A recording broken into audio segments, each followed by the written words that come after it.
protests have to be very well planned and sustained. It has to be organic too. So maybe the people who are doing the protests should find out a way to do real protests and the kind of protests that can end the emergency rule. Yes. Yeah.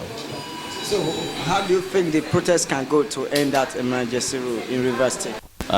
We won't just get involved in the protests for the sake of protesting. It will be because there's a larger goal that it serves in our revolutionary desire to change Nigeria.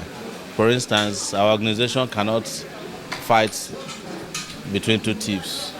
Wike and Fubara are birds of the same feather. So, based on principle, we can take a position that we are opposed to the emergency rule because it's, of course, unconstitutional, it's illegal, it's illegitimate, and very, very unpopular.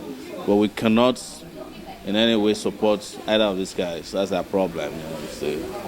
Okay, how will you react to the FCT minister, Nyesom Wike, when he openly support the suspension of the governor of the Rivers State, Fubara?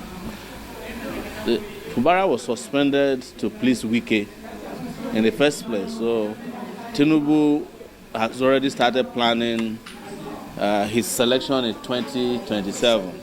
So that Wike is going to be one of the people he will use. You know, Wike is the only politician in Nigeria today that belongs to more than one political party. He's a member of PDP and also a member of the APC. And a member of some other parties that you may not have heard of. So there is a very strategic move on their part to destabilize Rivers, give Wike the opportunity he needs in Rivers to flex his muscle, to empower him at the detriment of the people of Rivers for political expediency. You saw what they did. The first thing they went after was to give the sole administrator the chance to be spending money. I heard they spent already 300 billion naira. You can imagine the person who was elected or selected by the people had not been allowed to even present a budget. The man who was appointed by the president has already had access to a budget and is spending like water. The people of Rivers State have not tasted a drop of pure water since the sole administrator came. So, but our position, as you know, is that these distractions have to end. Nigerians have to unite and end this rubbish. This is what we have told Nigerians. The Tinubu regime came to bury Nigeria after Buhari killed it. And people are still playing along with them. I don't know what is wrong with Nigerians. We are not playing. That's why we are not engaging in all this side hanky-panky about protests. When we are ready and when Nigerians are ready, we are interested in a revolution. We have made that very clear. Because that's what can end this nonsense in our body politic.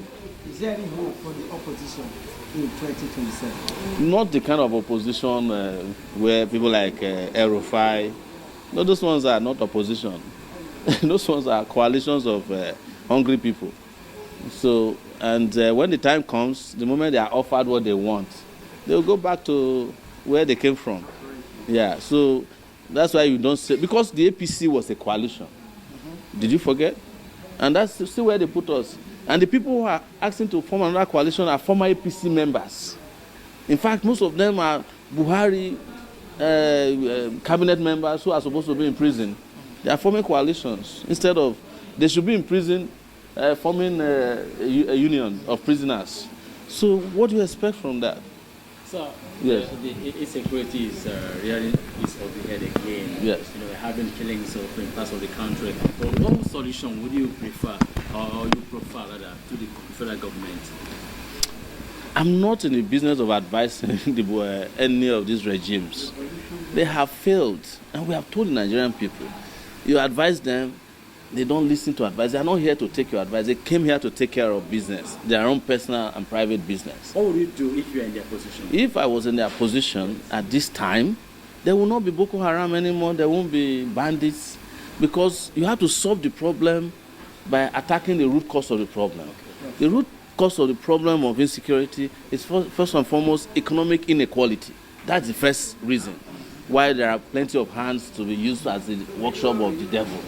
And then the second aspect of it is to get our security agencies to do what security agencies do, not to be aiding and abetting criminality. You cannot have an IG, and I know you guys love to talk about the IG.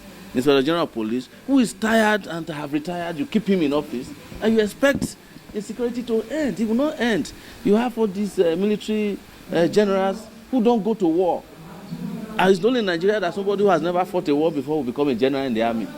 Based on the number of traditional rulers he knows or the GO of his church, that's how they become generals in Nigeria, not because they go to war. If you see an Israeli general, it's because he has fought a war before. If you see an American general, he has been to Afghanistan, he has fought in Iraq, even though those wars might be wrong. But they have gone to war. But in Nigeria, you call these businessmen generals, they are all building estates in Abuja. They don't go to the war front. They don't know what's going on there. They are the ones who are happy that the insecurities are coming. So that is why you see this happening. You ask army to be doing traffic work on the streets. The police is not doing anything. The solution we are profiling is for the Nigerian people, first and foremost, to choose the real leaders who should govern them. Because the legitimacy of the government is